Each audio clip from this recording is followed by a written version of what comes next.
इन पहाड़ों की तलहटी में रहना एक शानदार अनुभव है।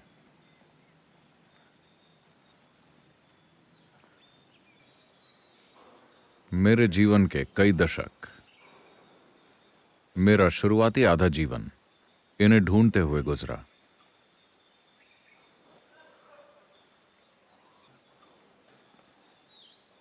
क्योंकि मुझे अपना बोझ हल्का करना था।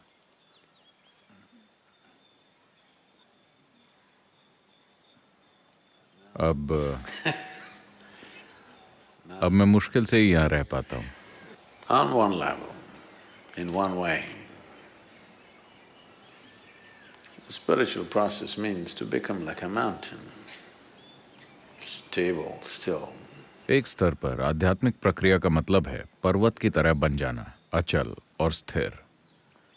क्योंकि जब किसी इंसान का आधार बहुत स्थिर होता है, केवल तभी बहुत सारी चीजें की जा सकती हैं। जीवन में उल्लास तभी संभव है जब पूर्ण स्थिरता हो, वरना उल्लास पागलपन की ओर ले जाएगा। हाँ, इसीलिए बहुत सारे लोग जो थोड़े क्रिएटिव हैं, थोड़े एक्टिव हैं, थोड़े उल्लासमय हैं, वो अंत में जाकर बावले और लगभग पागल से हो जाते हैं। क्योंकि स्थिरता और संतुलन के बिना आप नाच नहीं सकते।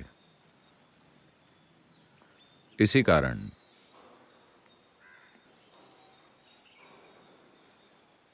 शिव का मतलब एक ही साथ स्थिरता भी होता है और नृत्य भी।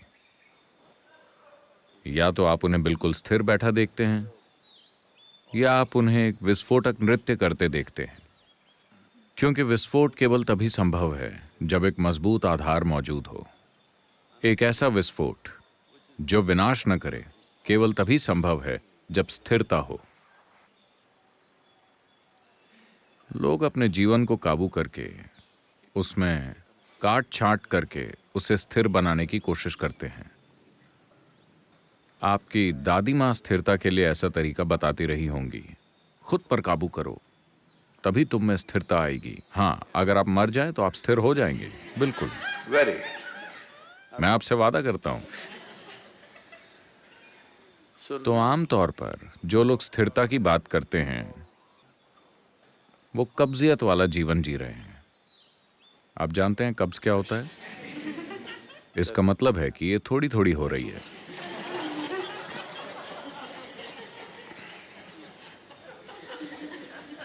उनकी खुशी, उनका प्यार, उनका परमानंद यहां वहां थोड़ा थोड़ा होता है। यही कब्ज है।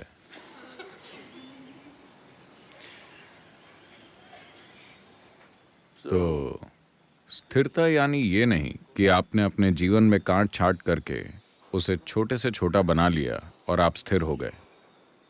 इससे कुछ हासिल नहीं होगा। स्थिरता आती है क्योंकि आप सब कुछ पूरी स्पष्टता से देखते हैं। इसीलिए जब हम कहते हैं आदि योगी, तो हम स्थिरता की बात कर रहे हैं, और साथ ही साथ एक उल्लास भरे नृत्य की भी। ऐसा सिर्फ इसलिए संभव है क्योंकि उनके पास 2 से ज्यादा आंखें हैं। जरूरी नहीं कि 3, लेकिन 2 से ज्यादा।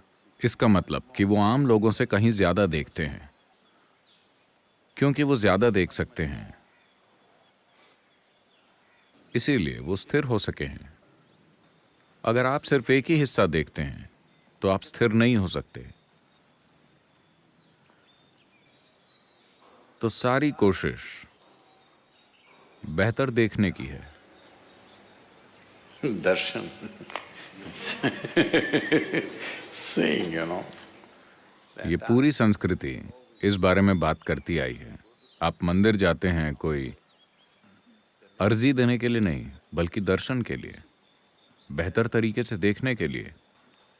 बुनियादी तौर पर लोग उसे नहीं देख पाते जो जीवन में है, सिर्फ इसीलिए क्योंकि उन्होंने जीवन में बहुत सारी चीजों के साथ अपनी पहचान बना ली है।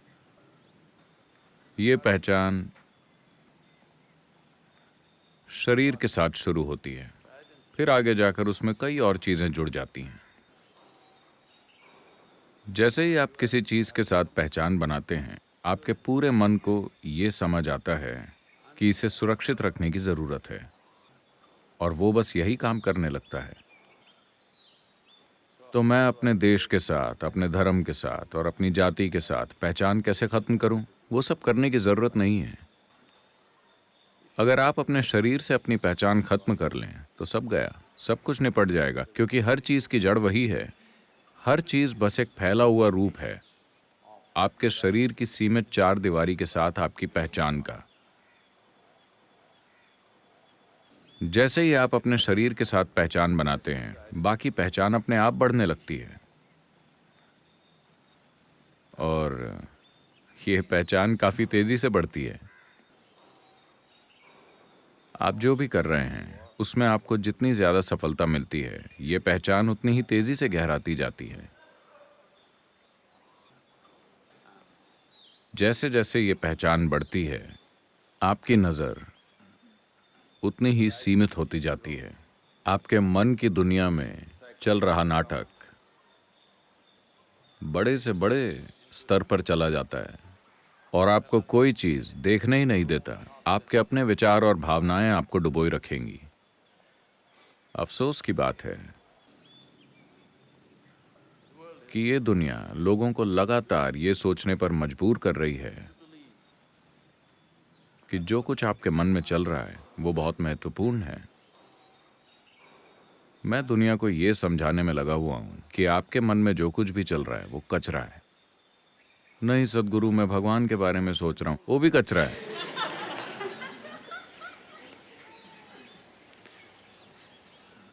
शायद थोड़ा पवित्र कचरा,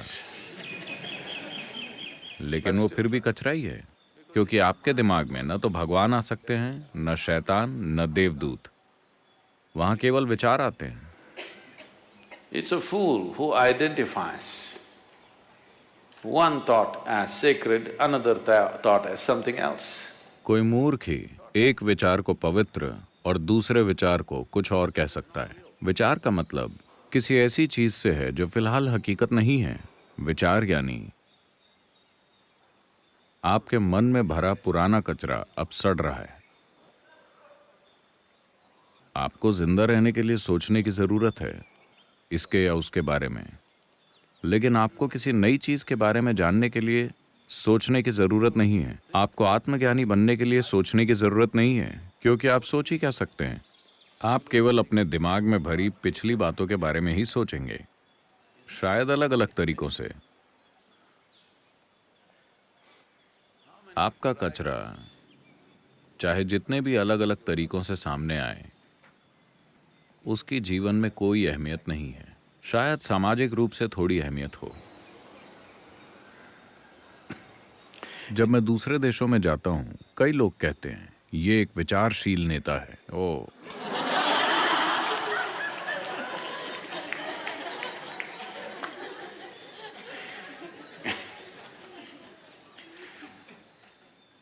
यहां कोई विचार नहीं है। तो स्पष्ट रूप से देखना, हर चीज को देखना, यानी अपनी दृष्टि में आप खुद अड़चन नहीं बन रहे हैं। अगर ये एक चीज हो जाए तो स्थिरता आ जाएगी। आपको उल्लास के लिए चिंता नहीं करनी होगी, क्योंकि वो जीवन की प्रकृति है। हर चीज उल्लास से भरी है। उल्लास के घटित होने के लिए स्थिरता की जरूरत होती है, वरना आप अपना उल्लास कम करते रहते हैं, क्योंकि बिना संतुलन के उल्लास दुख देता है। अगर असंतुलित हैं और बहुत तेजी से चलते हैं तो आप खुद को चोट पहुंचाएंगे।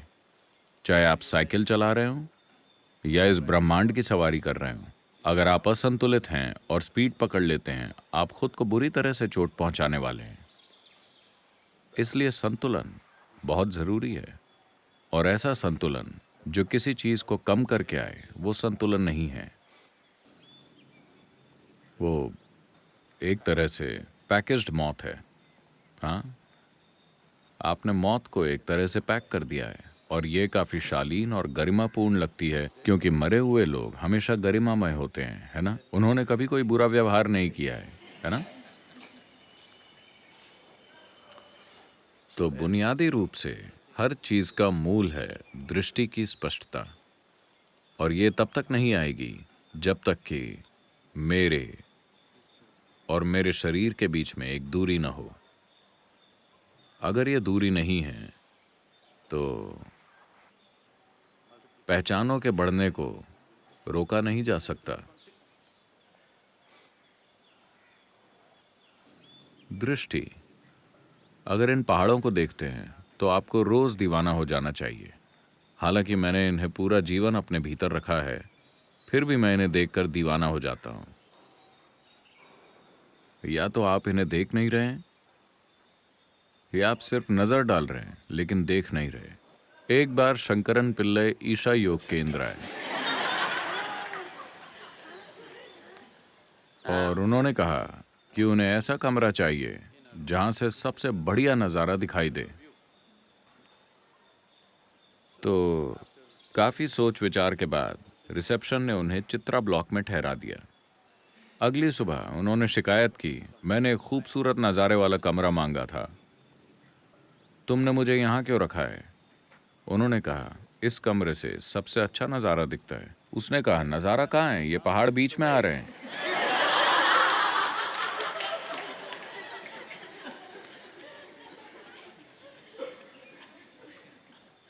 पहाड़ कभी बीच में नहीं आते, ये बस आप ही हैं। जरूरत है बस खुद से परे देखने की।